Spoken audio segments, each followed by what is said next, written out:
क्यों ये तैयारी स्टार्ट की और मैंने कैसे ये रैंक प्राप्त की। मुझे ऐसा लगा कि मैं ज़िंदगी में 1 साल पीछे जा रहा हूँ। कॉलेज के बाद भी हिम्मत नहीं जुटा पा रहा था। उसने एक अटेम्प्ट में, एक प्रयास में एक ऐसा एग्ज़ाम क्वालिफाई किया। भले ही मैं IAS ऑफिसर बनना चाहता हूँ, लेकिन UPSC का एग्ज़ाम, मेरा इंटरव्यू बहुत हैवी टॉपिक्स पे चला जा चुका था, माहौल थोड़ा सीरियस हो गया था। तो मैंने उस माहौल को लाइट करने के लिए, आपको ये नहीं बोल सकता एग्ज़ाम मुश्किल नहीं है, बट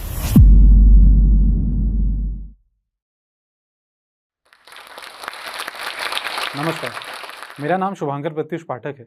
मैंने सिविल सेवा परीक्षा 2021 में 11वीं रैंक स्थान प्राप्त की है।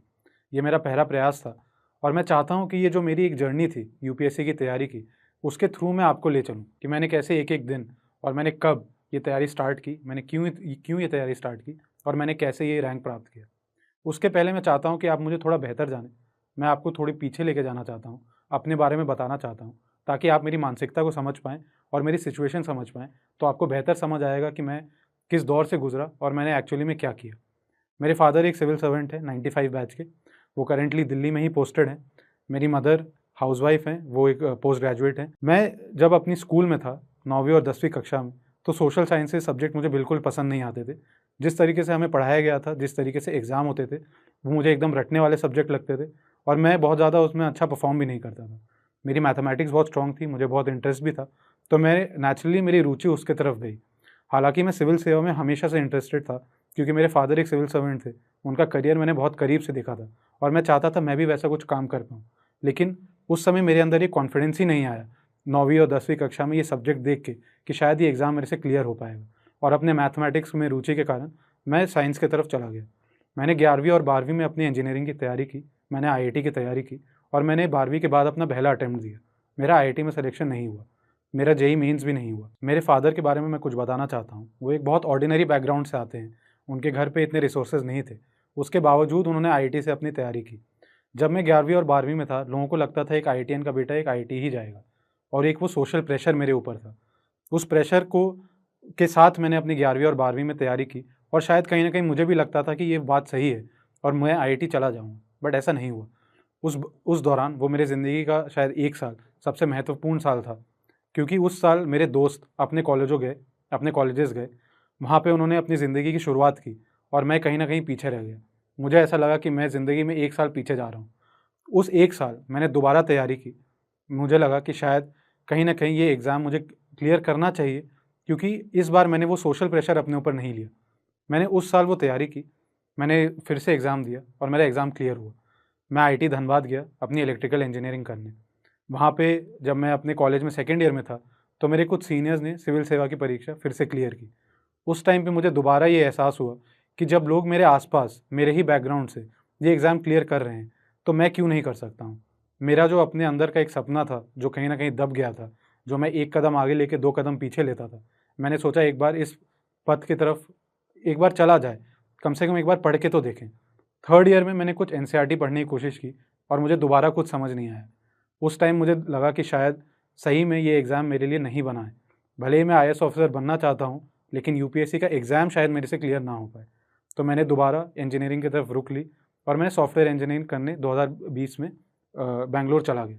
2020 में मैं ग्रेजुएट हुआ, 2020 में मेरी नौकरी शुरू हुई, 2020 में कोविड आया और 2020 में भी लॉकडाउन आया। उस टाइम मुझे ऐसा लगा कि शायद ये सबसे अच्छा वक्त रहेगा मेरे लिए तैयारी करने के लिए, क्योंकि मेरी जॉब हो गई थी वर्क फ्रॉम होम और मुझे ये पता था कि मुझे अतिरिक्त समय मिलेगा इस एग्ज़ाम की तैयारी करने। और मैंने एक चीज़ और रियलाइज़ की कि बार बार मुझे ये इशारा मिल रहा था कि आप इस एग्ज़ाम की तैयारी करिए। मेरे अंदर भी एक वो गिल्ट थी कि अगर मैं बिना कोशिश के ही हार मान जाऊँगा, तो शायद वो एक सपना मेरा हमेशा अधूरा रह जाएगा। मैंने एक ऑनलाइन कोचिंग स्टार्ट की। जैसे मैंने आपको बताया, मैंने काफ़ी बार खुद से पढ़ने की कोशिश की, मुझे चीज़ें नहीं समझ में आई। और क्योंकि मैं फाइनेंशियली सिक्योर्ड बैकग्राउंड से था, तो मैंने एक कोचिंग में अपना दाखिला कराया और वहाँ से मैंने अपनी तैयारी शुरू की। शुरू के 6 महीने, जब अगस्त से लेके फरवरी 2021 तक, जब मैं जॉब के साथ अपनी तैयारी करता था, तो मेरा शेड्यूल बहुत हेक्टिक था। मैं दिन में 8 से 10 घंटे जॉब करता था लैपटॉप पे और 4 से 5 घंटे की मेरी क्लासेस होती थी कोचिंग में। मैं दिन में 15 घंटे लैपटॉप के सामने रहता था और कहीं ना कहीं उस समय मेरे एक कॉन्फिडेंस भी बढ़ने लगे इन सब्जेक्ट्स के प्रति, कि अब मुझे लग रहा था कि अब मैं ये एग्ज़ाम मेरे से क्लियर हो जाएगा। मुझे सेल्फ स्टडी का मौका नहीं मिल पा रहा था। तो मैंने डिसाइड किया कि अब मैं अपनी जॉब छोड़ दूंगा और अपनी पूरी एनर्जी इस एग्ज़ाम की तरफ लगा दूंगा। जब मैंने जॉब छोड़ दी और मेरे पास 8 से 10 घंटे और फ्री हो गए दिन के, तब ये मेरा दायित्व था कि वो 8 से 10 घंटे मैं अपनी पढ़ाई में लगाऊँ। एंड उस टाइम पे जब एग्ज़ाम पास आ गया तो बीच बीच में 12 से 14 घंटे भी हो जाते थे, बट 8 से 10 घंटे बहुत सफिशिएंट है इस एग्ज़ाम के लिए, जो कि मैंने फरवरी के बाद की। अगर मैं आपको अपना दिनचर्या बताऊं तो मैं सुबह उठता था, मैं 1 घंटा पेपर पढ़ता था, एक करंट अफेयर की मैगज़ीन जो मैं पढ़ता था उसको मैं रिवाइज़ करता था आधा घंटा, और उसके बाद मैं अपनी पढ़ाई शुरू कर देता था।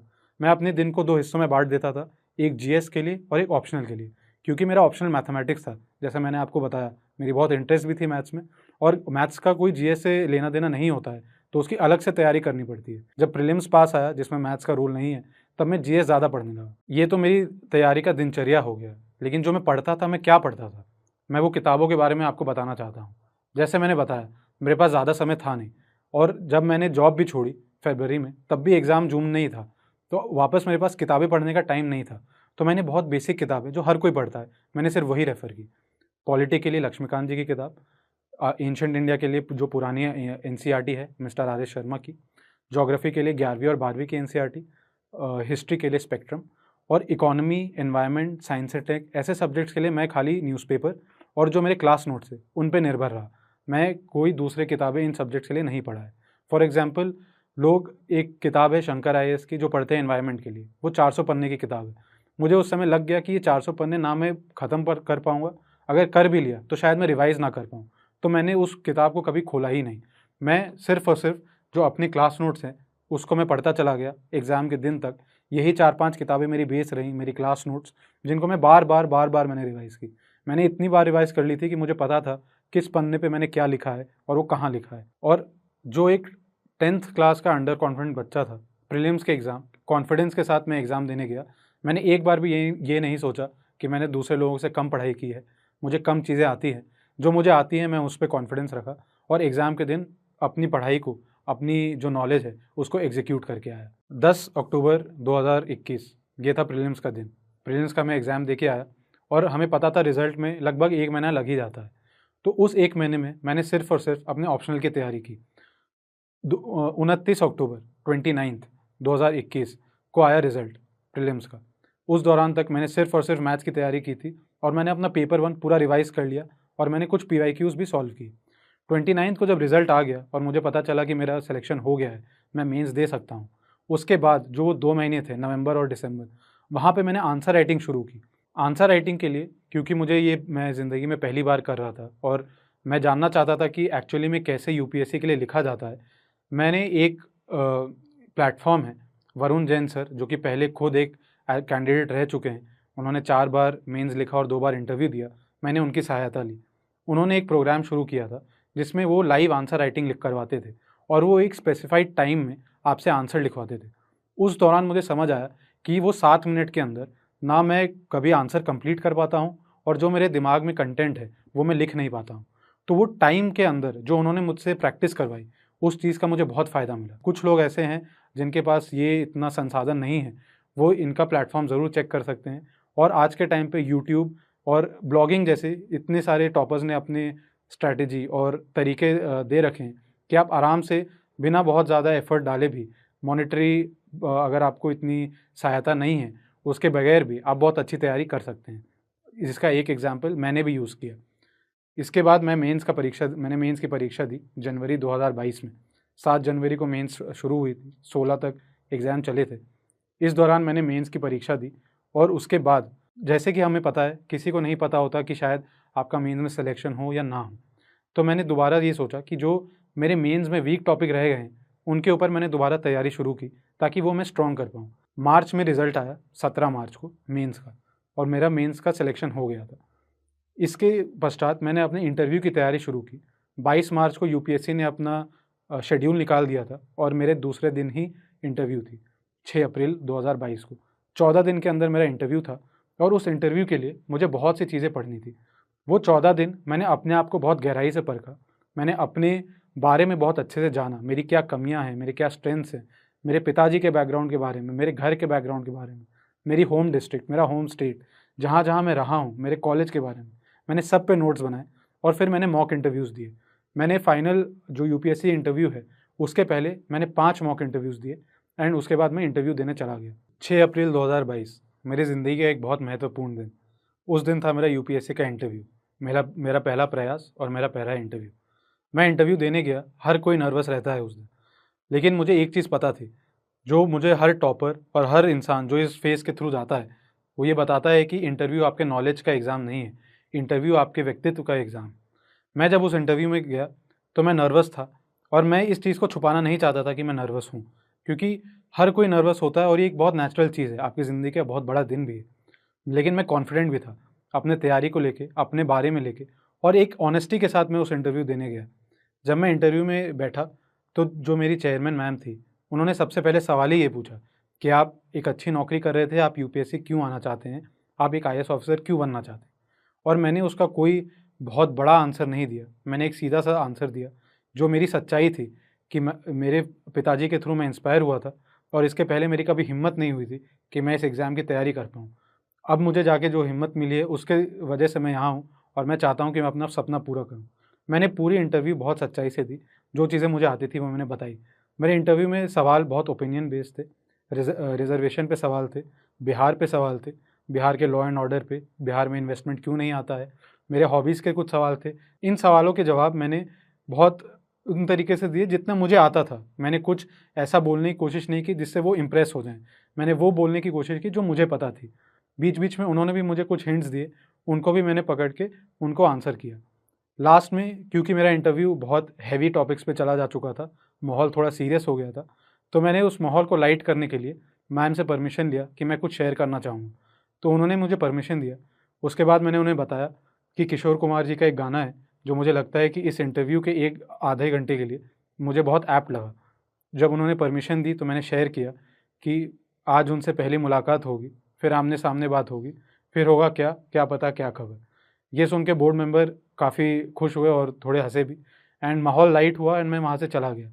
मैंने अपनी इंटरव्यू एक पॉजिटिव नोट पे ख़त्म की। ये एक वो चीज़ आप कह सकते हैं जिसको लोग बोलते हैं ऑन द स्पॉट थिंकिंग, कि आप वहाँ पे अपना काम, अपना प्रेजेंस ऑफ माइंड उनको कैसे दिखाते हैं। आप नर्वस नहीं होते हैं और आप जो आपको लगता है वो आप उनको ट्रू सेंस में बताते हैं।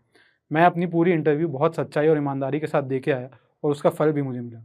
इंटरव्यू देने के बाद मैंने वापस 1-2 दिन का गैप लिया और उसके बाद मैंने फिर अगले साल प्रीलिम्स की तैयारी शुरू कर दी।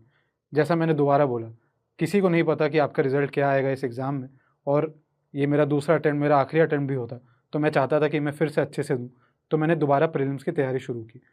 इसी दौरान रिज़ल्ट आया 30 मई को। 30 मई को जब रिज़ल्ट आया, पीडीएफ खुला दोपहर में 1 बजे, तो मुझे बिल्कुल उम्मीद नहीं थी कि मेरा रिज़ल्ट ऐसा आने वाला है।